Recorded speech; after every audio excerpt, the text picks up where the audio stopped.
Beleza, já estamos gravando, então bom dia, pessoal. Vamos dar início a mais uma nova sessão do jornal, né? Hoje o Dr. Marcelo Guazina vai apresentar 2 trabalhos. O trabalho clássico vai ser o Gusto e o trabalho mais recente vai ser o uso de ezetimibe precoce no infarto, tá? Só contextualizando um pouco, a gente veio aí falando sobre o GIST, depois comentou bem sobre o ISIS-2, e a gente estava numa época de 1980, onde até então o tratamento de infarto era suporte e prevenir complicações, né? E aí a gente viu que surgiu a evidência do uso da streptokinase, surgiu a evidência do uso do AS, as duas terapias combinadas promoveram uma redução aí de até 40% na mortalidade, com NNT de 19, né? Só que depois da publicação do ISIS-2, a gente, a comunidade médica começou a perceber que, assim, apesar de ser bom, tinha muita coisa para melhorar. Por quê? A gente viu que se os pacientes já tivessem tido infarto prévio, por conta daquela sensibilização da streptokinase, ela já não faria o mesmo efeito. Tinha uma taxa relativamente alta ainda de pacientes que permaneciam com a artéria fechada após a infusão de streptokinase, 30%, se não me engano. E novas drogas foram surgindo para combater a streptokinase, né? Entre elas a RTPase, né?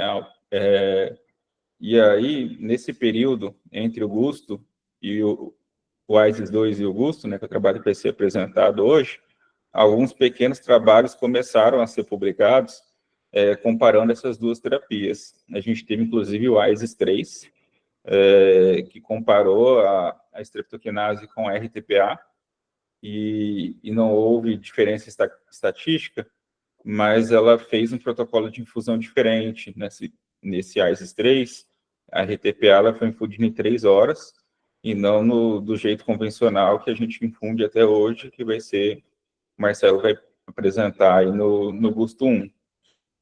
Outra coisa é que, assim, a gente ainda vai começar a conversar disso, principalmente por conta da semana que vem, mas foi na década de 80 que começaram a se fazer as primeiras cineangiocoronariografias.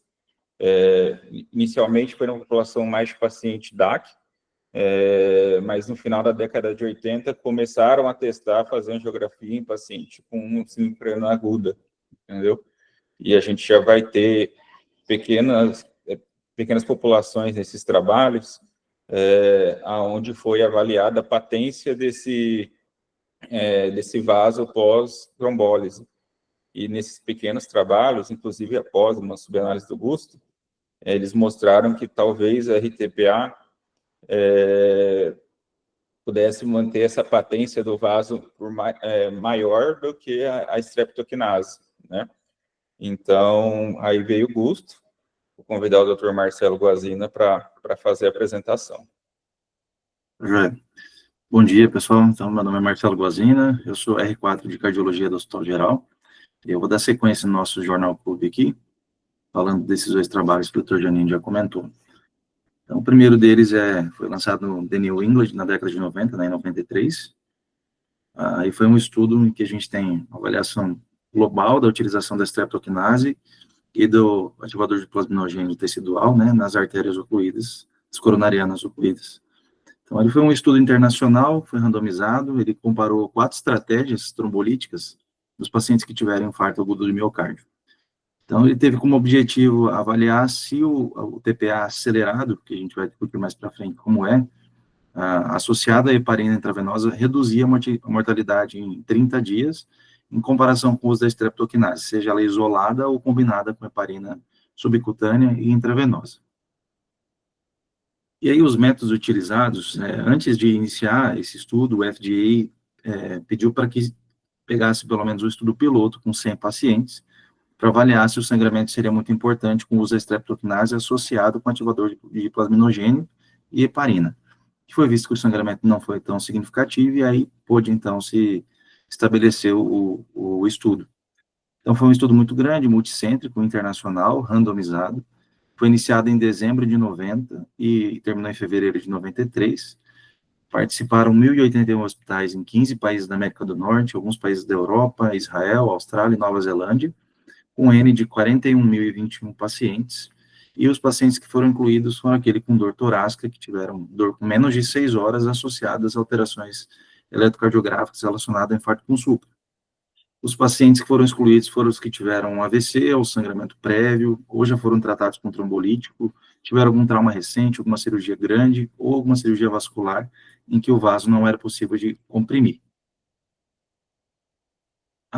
Foi, então, randomizado esses pacientes por um centro de randomização, que fazia avaliação 24 horas por dia, verificar a elegibilidade de cada grupo, se esses pacientes poderiam entrar nesses grupos de avaliação.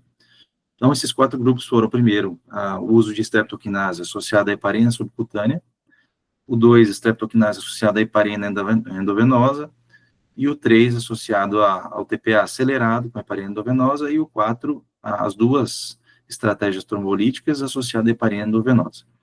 Lembrando que o TPA acelerado é quando a gente faz a infusão rápida, em 1 hora e 30 minutos, sendo que os 2/3 da medicação é utilizado nos primeiros 30 minutos, que é o protocolo que a gente usa até hoje, né?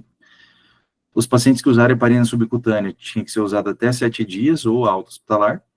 A heparina endovenosa ficava até 48 horas e era ajustada pelo TTPA em 6, 12 e 24 horas. Inicialmente, esses kits eram lacrados, codificados e enviados para o centro de forma cega, mas como a gente precisa, é diferente o tempo tratado do acelerado em relação ao outro, o tratamento não foi cego a partir da abertura do lacre em cada local, né? Inicialmente, o ensaio tinha 3 grupos na década de 90, mas aí, como o Dr. Giannini comentou, alguns estudos estavam acontecendo ao mesmo tempo, principalmente o ISIS 3 ali, foi necessário colocar um 4º grupo em 91, depois desses dados do ISIS 3. Bom, na análise estatística, eu só coloquei aqui as especificações, porque como foi um trabalho robusto, né, o objetivo era detectar uma redução de 1% da mortalidade absoluta ou 15% da relativa, e aí eles fizeram esses testes, o Q² para avaliar as variáveis categóricas, os testes paramétricos das variáveis contínuas, a curva de Kaplan-Meier para a gente ver a mortalidade em 30 dias, e aí para análise dos subgrupos, a regressão logística. Então, essa complexidade de testes estatísticos mostra a confiabilidade maior o maior poder estatístico do trabalho. Além disso, durante o período de 2 anos e pouquinho, né, eles fizeram análises parciais em 3 momentos com revisão de segurança. Então, cada momento que entravam pacientes, eles faziam essa análise parcial. O teste era bicaudal com significância de 0,05, mostrando que eles queriam avaliar o efeito benéfico ou maléfico do tratamento principal, né, do TPA acelerado. Bom, nessa tabela, a gente consegue ver o quanto era homogêneo o grupo inicialmente, né? Então, a gente tem mais ou menos ali 10 mil pacientes para cada grupo, sendo a divisão por sexo de 62% de sexo feminino para praticamente todos os grupos. As comorbidades também bastante parecidas, né? Diabetes, 15%, pacientes que eram tabagistas, a porcentagem era muito semelhante. Inclusive, o tratamento com revascularização do miocárdio, o número é bem semelhante. Então, existe uma homogeneidade do grupo importante desde o início. Já nessa segunda tabela, a gente vê a mortalidade dos pacientes em 30 dias com o principal que a gente está avaliando, né, o uso acelerado da TPA com a heparina intravenosa, comparado aqui, no caso, a streptokinase. E aqui eu só grifei para a gente ver que houve uma diferença importante de 1%, né, em relação à mortalidade, redução de mortalidade com o TPA acelerado em relação à streptokinase intravenosa, mas se a gente fizer a avaliação de subgrupos, também a gente vê que os outros tipos de avaliação com streptokinase, o TPA foi superior. Aqui, nesse gráfico, a gente vê também que o TPA acelerado, na linha em negrito, né, contínua, a gente vê que em 30 dias, a redução de mortalidade foi maior para o grupo com o TPA acelerado. E nessa avaliação aqui, que a gente vê o odds ratio com 95%, com um intervalo de confiança, a mortalidade em 30 dias foi menor com o uso do TPA, em relação à streptokinase dos 2 grupos, e além disso, a mortalidade associada com o AVC com sequelas importantes também foi menor nos pacientes que usavam o TPA acelerado. E nessa tabela a gente vê, então, a relação dos pacientes com AVC e sangramento. Aqui o grifeio principal é que, apesar de ter reduzido a mortalidade, o uso da TPA acelerado, ele aumentou a quantidade de sangramento, né? Porém, se a gente vê em relação aos sangramentos moderados ou piores, ele é menor do que em relação aos outros da streptokinase. Então, é um pouco paradoxal, né? Você vê que os casos de AVC hemorrágico foram maiores, mas o sangramento aqui, de forma geral, foi menor. Mas essa comparação foi vista pela quantidade de transfusão ou pelo hematócrito. E aqui, por fim, essa tabela mostra as outras complicações relacionadas ao tratamento, tanto da streptokinase quanto do TPA acelerado, e aí só mostrando que todas as complicações secundárias, né, relacionadas ao uso do TPA foram menores em relação aos outros grupos. E aqui a gente fez a avaliação da análise de subgrupos, colocando, então, a idade, a localização do infarto e a hora, o tempo de tratamento desses pacientes até da chegada do hospital até a utilização do trombolítico. Então, nesse primeiro aqui, a gente vê que a idade menor que 75 anos, 88% dos pacientes eram menores que 75 anos, e a gente teve mais ou menos 1,1% de diferença, o TPA e a streptokinase. Já em relação à localização do infarto, se era anterior, principalmente anterior e inferior, foi a comparação, não teve uma diferença tão importante estatística em relação à localização do infarto, apesar de a gente saber que o infarto anterior gera mais complicações, né? Em relação à hora, o tempo utilizado do trombolítico, quanto mais precoce seria melhor, e a gente vê que a maioria dos casos foi trombolizada entre 2 e 4 horas. Bom, então, em resumo, a mortalidade dos pacientes em 30 dias, a gente viu uma diferença do TPA acelerado associado à heparina intravenosa, com 6%, 6,3%, e a streptokinase mais heparina endovenosa de 7,3%. Apesar de ser uma diferença absoluta aí de 1%, a gente tem um p-valor de 0,001, né, então uma significância importante, e isso mostra uma diferença significativa por conta do nosso N, que é muito grande, né. Então, o TPA padrão, que é essa trombólise que é mais longa, né, em relação ao que a gente faz em 1h30, mas a streptokinase combinada, ela não foi superior, e, em contrapartida, os eventos hemorrágicos maiores foram mais frequentes no uso da TPA acelerada. Então, como a gente falou, a gente viu que a redução da mortalidade em 30 dias, em comparação à streptokinase, foi maior com o uso da TPA. O benefício absoluto ele é modesto, esse 1%, mas clinicamente ele é relevante, considerando esse grande N. E o aumento de sangramentos TPA requer uma ponderação aí do risco-benefício, considerando que a gente teve aumento do sangramento final, né? Apesar disso, o resultado sustenta o uso preferencial dessa TPA em centros com suporte adequado, porque diminuiu bastante a mortalidade. Bom, para concluir, então, as perspectivas, a gente abre um caminho para a priorização das estratégias com maior recanalização precoce, né? Então, a ideia era que se o paciente que fosse recanalizado, quanto mais cedo seria melhor, mas a gente viu que existiam outros fatores associados além do tempo. Mas os pacientes que faziam tratamento precocemente, eles tinham a diminuição da mortalidade, mas principalmente pela velocidade da medicação por abrir a artéria mais rápido, né? E aí o estudo GUSTO 1, então, ele influenciou a diretriz e motivou os novos estudos, como o GUSTO 2 e 3, principalmente focando na angioplastia precoce, como o Dr. Giannini comentou, né? Essa época começou a cineangiocoronariografia mais evidente e aumentou, então, os estudos para que a angioplastia fosse o mais rápido possível. De forma geral, então, o checklist da avaliação crítica desse artigo, a gente consegue ver que a grande parte dos desfechos primários a gente conseguiu ver que foi checado, né? Então, a designação para o tratamento foi randomizada, sim. Todos os pacientes admitidos foram adequadamente contados e atribuídos à conclusão. O segmento foi completo, a análise seguiu o princípio de intenção de tratar, né?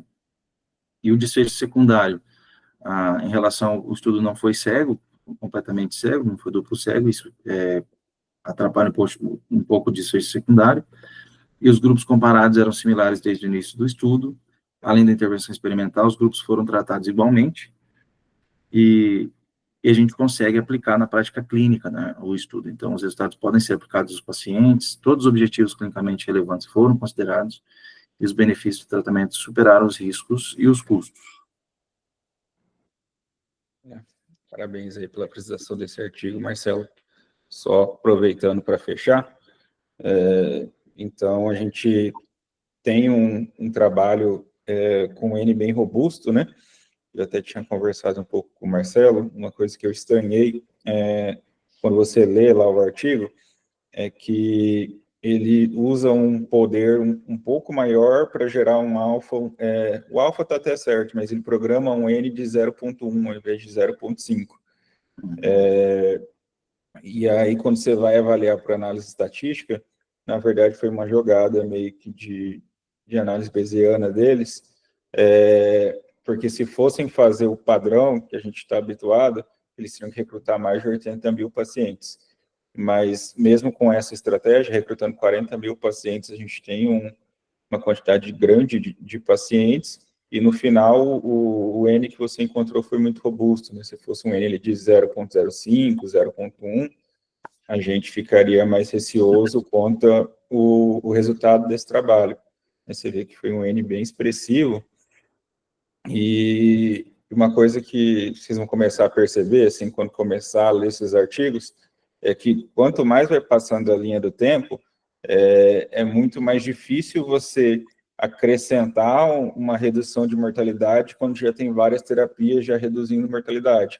Uma coisa é você chegar lá numa terra regada, tipo, quando não tinha nada, jogar uma S-streptokinase, e você vai reduzir 40% de mortalidade, entendeu? E aí, em cima de novas terapias, às vezes terapias que são pouca coisa melhor, não vão ter um resultado tão expressivo. Mas, considerando os custos, né, o estudo custo veio para mostrar que em centros que tinham um poder aquisitivo maior para poder compensar a parte financeira de você usar a alteplase ao invés da streptokinase, isso gerou uma redução de mortalidade aí de 1% de forma absoluta, né? Lembrar que, quando ele fala aí do acelerado, é em relação à estratégia de recanalização, né? E não ao tempo de fusão. Às vezes pode gerar uma dúvida aí, mas a streptokinase foi infundida em meia hora, e o alteplase foi infundido em 1h30, então como que é mais rápido, né? Na verdade, o mais rápido é em relação a usar 3 horas, como foi no ISIS 3, e usar 1h30, como foi no Gusto. Sendo que até então, o que a comunidade entendia na época é que já tinham vários trabalhos mostrando que o Gusto era superior, inclusive tem uma subanálise do Gusto, que pegou cerca de 20% dessa população, desses 40 mil pacientes, e fez análise da cineangiocromatografia deles, e viu que enquanto na streptokinase você tinha uma taxa de reperfusão de 31% de vaso aberto, time 3, na RTPA você chegava a 54% de reperfusão completa, time 3. Então ele já tinha uma noção que a alteplase era mais efetiva, né? E muito do que se postulava na época, o que faltou no ISIS 3 foi justamente a infusão da heparina endovenosa de forma contínua, né? Nesse ano aí, até 1990, 93, a gente não tinha ainda o Clexane, a noxaparina, né? Mais para frente a gente vai conversar sobre o estudo que introduziu a enoxaparina, mas eu achei engraçado também que nesses primeiros estudos, com o uso de heparina, eles já postulavam aqueles 7 dias. A gente vai ter o Essence e o time 2B depois avaliando o Clexane também nesse período de 7 dias, e é algo que ficou até hoje. Toda vez que vocês vão pegar paciente com crônica aguda, o que vocês falam? Deixa o Clexane pleno por 7 dias e repete depois. Então, assim, a gente sempre vai se guiar com base nessa extrapolação da prática clínica, né? Se todos os estudos foram feitos com esse perfil, a gente vai repetir esse perfil. O professor Júlio quer comentar alguma coisa? Oi, Janine, bom dia, pessoal. Bom dia. Acho que realmente o grande viés desse estudo aí, que foi até muito criticado na época, é que era um estudo que não era cego, né? Mas eu acho que serviu foi bem como base para muitas condutas atuais. Acho que é um estudo muito importante, mas não é nem outro comentário, não. Vai seguir com o próximo, então, Marcelo. Janine, bom dia. Oi, Daniel. Deixa eu te interromper um minuto. Bom dia, Júlio, Janine, parabéns, Marcelo, pela aula. Obrigado. E a ideia do Janine de fazer essa cronologia da cardiologia eu acho fantástica. Só fazer um parêntese, eu iria comentar sobre a heparina, mas o Janine pontuou muito bem. E a gente lembra que a gente está falando da streptokinase, né? Não sei se o Janine mas eu e o Júlio, nós somos da época da streptokinase, e uma intercorrência que era muito, muito comum era a hipotensão. Eu não vi você falar sobre esse desfecho, e eu li o artigo e também foi algo que não foi muito citado, né? Mas a hipotensão na streptokinase era algo que chamava muito atenção. Várias vezes nós tínhamos que parar o gotejamento, a infusão, porque a hipotensão era sempre um problema que a gente temia, e às vezes até reação alérgica. E eu acho legal citar também, para a gente acompanhar, que na década de 80 e início dos anos 90, ninguém falava em clopidogrel, né? A gente falava, existia dúvida se faria AS ou não, e o Janine apresentou em artigos anteriores a associação do AS com streptokinase, e agora nesse trabalho do Gusto, nós estamos falando apenas se eu não me engano, o AS, né, que foi utilizado Sim. nessa apresentação de AS, a heparina que não era enoxa e o trombolítico. Então, além da terapia, a gente tem que entender a evolução da medicina, e a gente lembra que a cardiologia, na vanguarda desse tratamento com o trombolítico, na década de 80 nós começamos a trombolizar. E quando a gente compara, por exemplo, ao risco de sangramento intracraniano, a gente talvez seja interessante comentar que no final da década de 90, início dos anos 2000, que isso foi migrado para a neurologia, para você trombolizar o AVC isquêmico, né? Então, veja, nós estamos falando de quase 20 anos aí de um gap, né? Isso é interessante. E é importante seguir também nessa sequência do Gusto, que o Gusto foi um dos trabalhos que gerou um dos primeiros score de sangramento Gusto, que é um score que a gente pontua para definir o tamanho também de sangramento. Então, foi um trabalho realmente divisor de águas que foi muito bem escolhido. Parabéns a todos e parabéns pela apresentação, Marcelo. Obrigado, professor. Então, dando sequência aqui. Bom, e o segundo trabalho, então, é um trabalho que foi publicado agora dia 22 de abril desse ano, no JACC, falando sobre o início precoce do ezetimibe nos pacientes com infarto do miocárdio, que foi retirado de um registro da Suécia em 7 anos. Então, a gente vou destrinchar. Então, foi um estudo observacional, prospectivo, do registro do Sverre Hart, da Suécia, de 2015 a 2022, e ele tinha o objetivo, então, de avaliar se o início da ezetimiba precoce nos pacientes que tiveram infarto melhoraria o desfecho em relação ao início tardiamente ou não iniciar a ezetimiba. A justificativa é que a maioria dos pacientes não atingia as metas do LDL colesterol só com o uso da estatina isolada, e a estratégia escalonada podia atrasar o benefício. As diretrizes globais, de forma geral, elas preconizam que a estratégia do uso da medicação para reduzir o colesterol seja uma estratégia escalonada, e isso poderia atrasar o benefício, como a gente vai falar mais para frente. Então, foi motivado por uma evidência crescente da importância em se reduzir o LDL colesterol em menos que 55 mg por decilitro, o quanto antes, né?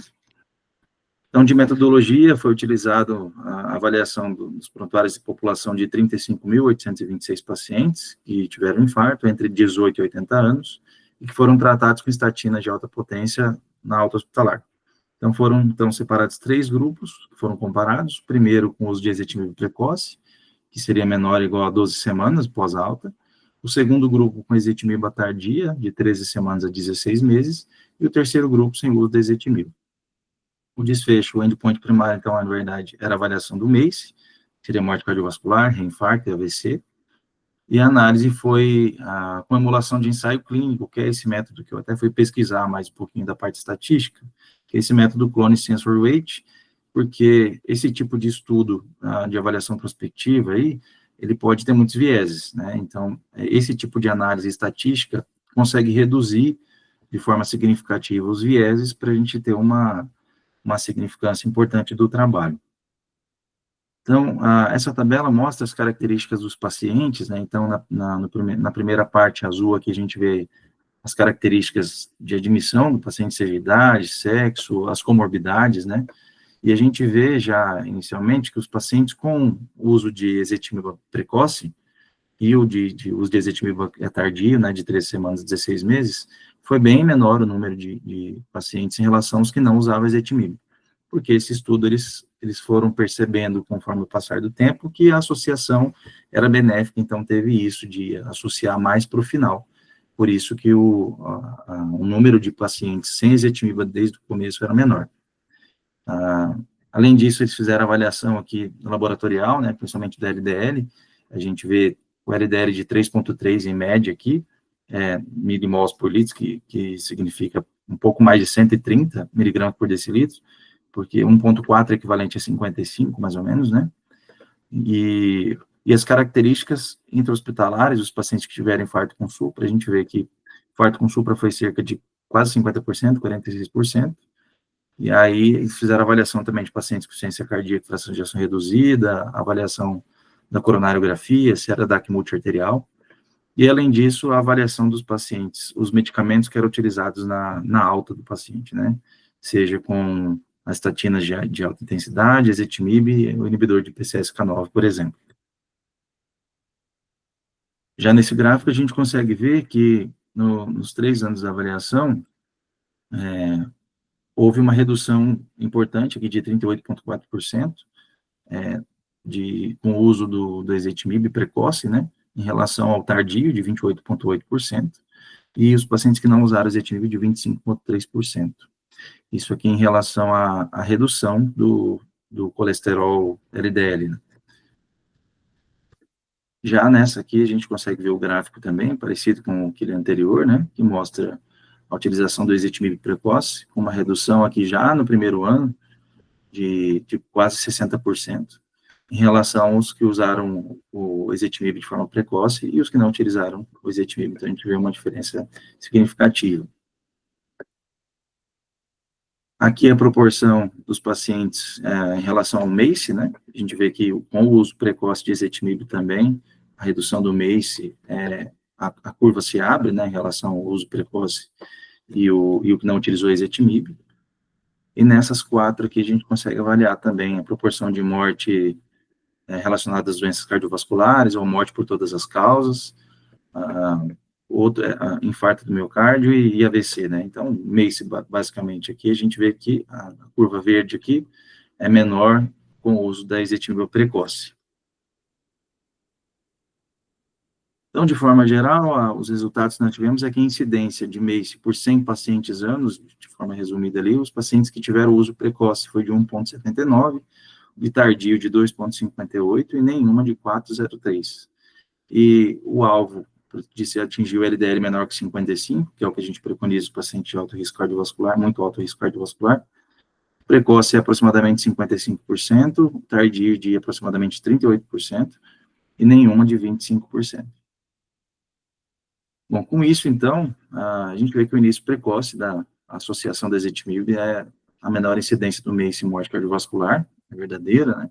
Na estratégia escalonada, a gente vê que essa inércia terapêutica pode prejudicar, demora mais para alcançar o LDL-alvo, isso pode alterar durante esse período e aumentar a mortalidade. E os resultados consistentes com o Improve-It, que é outro trabalho, eles reforçam o papel da implementação precoce. E apesar de ser um estudo de coorte, a gente viu por aquele método que eu citei, que é um método robusto, que reduz os vieses clássicos, né, como o viés de tempo imortal, de seleção, e a gente pode ter uma confiança significativa aí, por conta da análise estatística. E, além disso, reforça a posição atual da ESC, que fala sobre o início precoce, né, do tratamento combinado, ainda na hospitalização. Então, na alta, a gente associar os métodos de estatina de alto valor junto com ezetimibe, por exemplo.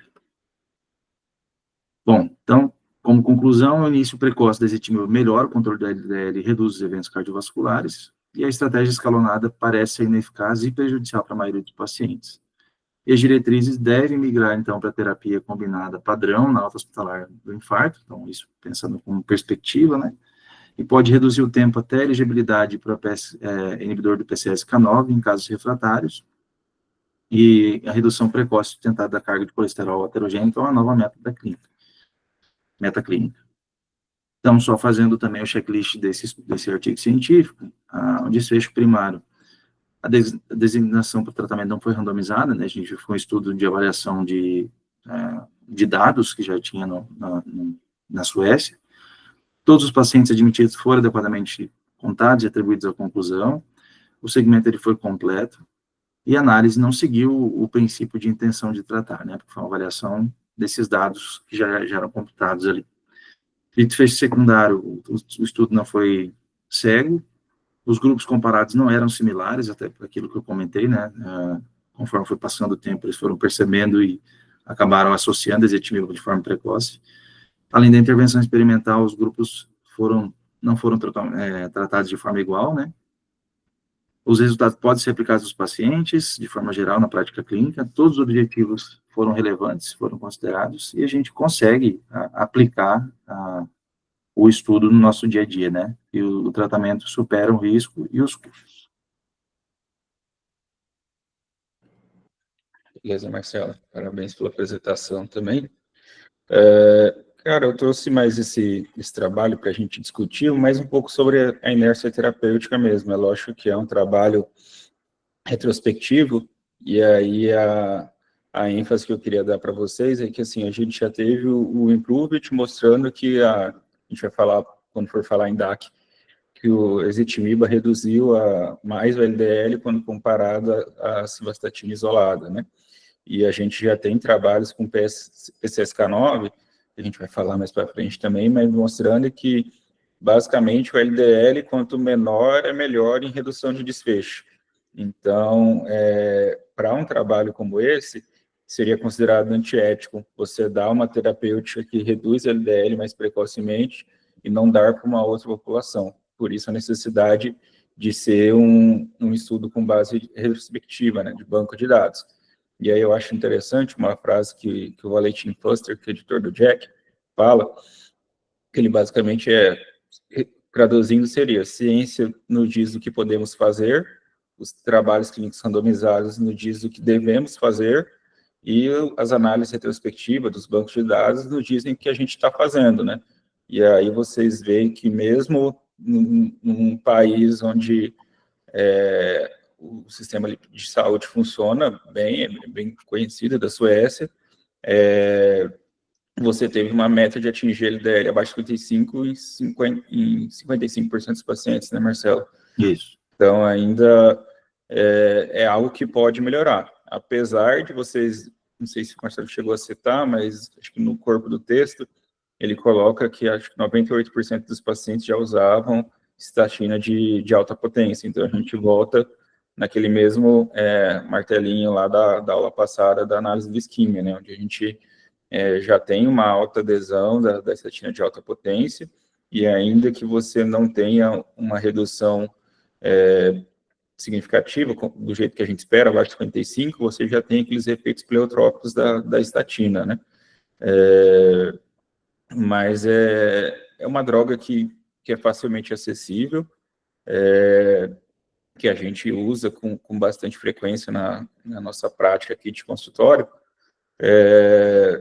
e reforça essa questão de você não cair nessa inércia terapêutica, né, de você tentar ser agressivo, e como lá o Marcelo colocou, né, tipo, a gente sabe que uma estatina de alta potência, ela vai reduzir em média um LDL de 50% a 60%.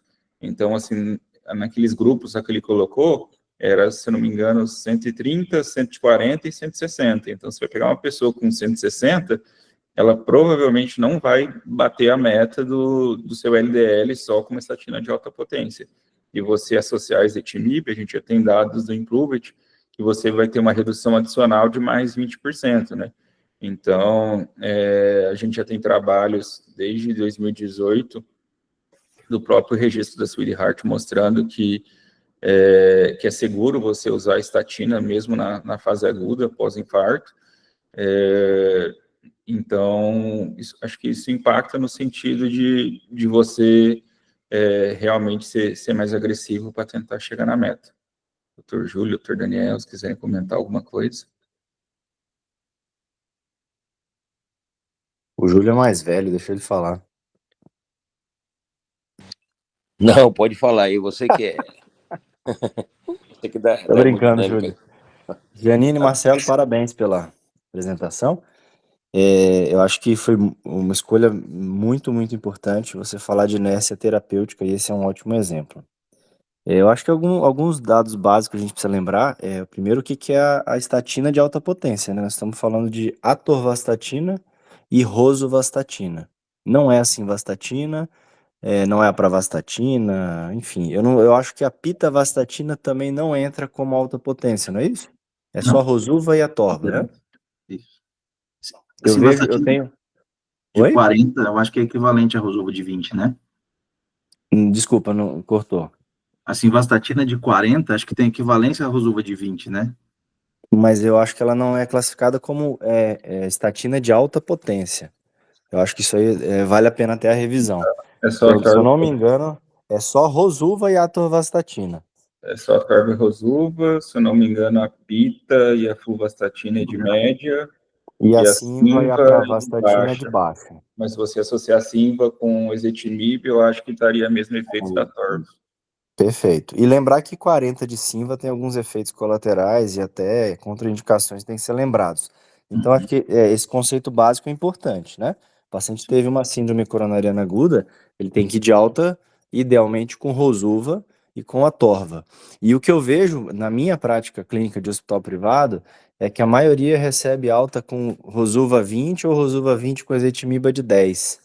E esse paciente, mesmo no consultório privado, ele vai voltar muito tempo depois e muitas vezes fora da meta. Então, acho que já é uma mudança de conduta que a gente tem que tentar absorver, no momento da alta, ele já receber doses máximas, sabendo que os efeitos colaterais são muito raros, né? A própria mialgia ou a miosite pela estatina é um efeito, é algo raro. Então, 40 de rosuva com ezetimiba 10, esses dias a gente precisou até checar, que eu não sabia que nós já tínhamos essa apresentação na farmácia, até o Gustavo Cavalca foi quem me falou. Eu acho uma apresentação legal, você dá alta do paciente do intra-hospitalar, já com potência máxima, e no retorno ambulatorial, o colega clínico reajusta e define se há mudança de conduta ou não. Porque esse paciente que recebe alta, ele sai com aquele remédio na cabeça, e é o melhor momento onde ele está mais fragilizado e que ele vai entender a importância de usar a medicação, né? Então, acho que esse é um ponto importante. Sobre os trabalhos observacionais, a gente vê esse método aí que eu também desconhecia e tive até dificuldade de entender qual foi a análise estatística que eles fizeram, mas são métodos de tentar diminuir a análise, né, os vieses dos observacionais, mas a gente não pode menosprezar também um trabalho desse tamanho, com uma população gigante, como o Sweetheart tem. Eu acho que é uma ótima ferramenta e num país pequeno, com uma população pequena, extremamente educada, com uma cultura forte de cuidados de saúde, com uma sobrevida aí acima de 80 anos. Então, eu acho que sim, ele é gerador de hipóteses, não é um trabalho randomizado, mas é um trabalho muito bem feito, né? Então, eu acho que sim, ele chama a atenção porque o Janine falou da inércia terapêutica e foi um trabalho muito bem selecionado. Parabéns.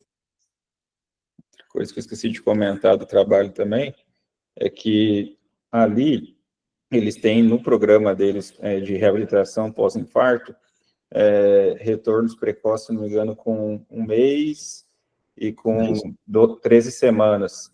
Por isso que ele acaba utilizando esses números cabalísticos aí, porque o paciente tem que voltar lá na reabilitação, onde ele era reavaliado. E na prática clínica, muitas vezes acontece o que o Daniel falou, às vezes o cara recebe alta, você começou uma estatina e qual que é o trem que está enraizado na nossa cabeça? Ah, vai demorar uns 3 meses para a estatina que você começou a fazer efeito. Só que, na verdade, o que a gente tem de plausibilidade biológica é que com 2 semanas, no máximo 4 semanas, essa estatina que você começou hoje já tem um efeito máximo. Então, a gente pode, sim, ser mais agressivo nesse manejo do controle da LDL, não precisar fazer aquela terapêutica escalonada de 3 meses, 6 meses, que às vezes é o que está enraizado na nossa cabeça. Perfeito. Mais alguém quer comentar alguma coisa, perguntar alguma coisa?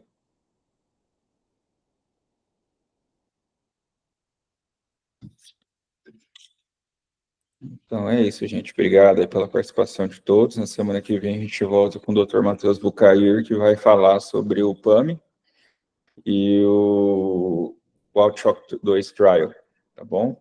Bom final de semana para todos, boa prova aí para os meninos. Obrigado, gente. Bom dia, viu? Tchau, tchau. Um abraço, valeu. Bom dia, parabéns, Marcelo. Parabéns aí, Janine. Valeu. Obrigado, professor.